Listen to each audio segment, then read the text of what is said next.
ನೀವ್ ಅವತ್ ಹೇಳಿದ್ರಿ ಇಲ್ಲಿಗೆ 0 ಫಸ್ಟ್ ಒಂಡೆ ಹಾಕಿ ಆಮೇಲೆ ಡಾರ್ಕ್ ಬ್ಲೂ 2 ಹಾಕಿ ಅಂತ. ಸರ್ ಅದು ಮ್ಯಾಜಿಕಲ್ ಕೋಡ್ ಅಂತಾನೆ ಆಗೋಗಿದೆ ಸರ್. ನಾನು ಎಷ್ಟು ಥ್ಯಾಂಕ್ಸ್ ಹೇಳ್ಬೇಕು ನಿಮ್ಗೆ ಏನಾದ್ರೆ ಗೊತ್ತಾಗ್ತಾ ಇಲ್ಲ. 2 days ಬ್ಯಾಕ್ ನಾವ್ ಒಂದ್ ಕಡೆ ಹೋಗಿ ಇದಕ್ ಹೋಗಿದ್ವಿ ಸರ್, ಸೆಕೆಂಡ್ ಒಪಿನಿಯನ್ಗೆ. ಸೆಪ್ಟೆಂಬರ್ 16ಗೆ ಸರ್ಜರಿ ಹೇಳಿದ್ರು ಅವ್ರಿಗೆ, ಬ್ಲಾಡರ್ ರಿಮೂವ್ ಮಾಡ್ಬೇಕು ಅಂತ.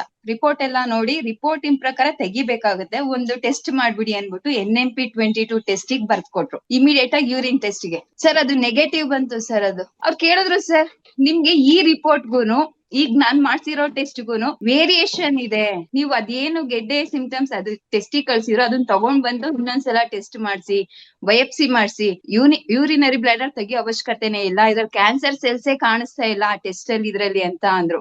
ನಾನು ಅದ್ನ ಖುಷಿ ನಮ್ಮ ಯಜಮಾನ್ರಿಗೆ ಹೇಳಿದ್ರ, ಅವ್ರು ನಂಬ್ಲೇ ಇಲ್ಲ ಸರ್. ಅವ್ರಿಗೆ ಡೈಲಿ ಆಗ್ತಾ ಇದೀನಿ ಕಲರ್ ನಾನು. ನೀವು ನನ್ಗೆ ಹೇಳ್ದಾಗಿಂದ ನಾನು ರೆಗ್ಯುಲರ್ ಆಗಿ 0 ಒಂದ್ ದಿನ ಹಾಕಿ 3 days ಡಾರ್ಕ್ ಬ್ಲೂ ಹಚ್ಕೊಂಡ್ ಬಂದಿದೀನಿ 2 ನ.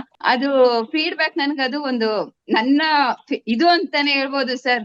ಅದು ನಮ್ಮ ಒಪಿನಿಯನೇ ಚೇಂಜ್ ಆಗೋಯ್ತು. ಸರ್ಜರಿನೇ ಬೇಡ ಅವ್ರಿಗೆ, ಇದನ್ನೇ ನಾವು ಕಂಟಿನ್ಯೂಷನ್ ಮಾಡೋಣ ಅನ್ನೋ ಮಟ್ಟಿಗೆ ಬಂದ್ಬಿಟ್ಟಿದೀವಿ ಸರ್ ನಾವೀಗ. ಸೊ ಡಾರ್ಕ್ ಬ್ಲೂ ಯಾಕೆ ಕೊಟ್ಟಿದ್ದೀನಿ ಅಂತ ಇವತ್ತಿನ ಕ್ಲಾಸ್ ಕೇಳಿದ್ಮೇಲೆ ನಿಮ್ಗೆ ಅರ್ಥ ಆಗಿರುತ್ತೆ. ಇವಾಗ ನಮ್ಮ ಒಪಿನಿಯನೇ ಚೇಂಜ್ ಆಗೋಯ್ತು. ಸರ್ಜರಿನೇ ಬೇಡ ಅವ್ರಿಗೆ, ಸ್ವಲ್ಪ ನೋಡೋಣ, ಒಂದ್ 2 months ನೋಡೋಣ ಅನ್ನೋ ಇಲ್ಲ ಮಟ್ಟಿಗೆ ಮೇಡಮ್, ಬಂದಿದೀವಿ. ನಾನು ಹೇಳ್ತೀನಲ್ಲ, ಎಲ್ಲೇ ನಂಬರ್ 2 ಆಗ್ದಾಗ ಏನಾಗುತ್ತೆ ಗೊತ್ತಾ, ಮಾಂಸ ಖಂಡಗಳಿಗೆ ಬಲ ಬಂದ್ಬಿಡುತ್ತೆ.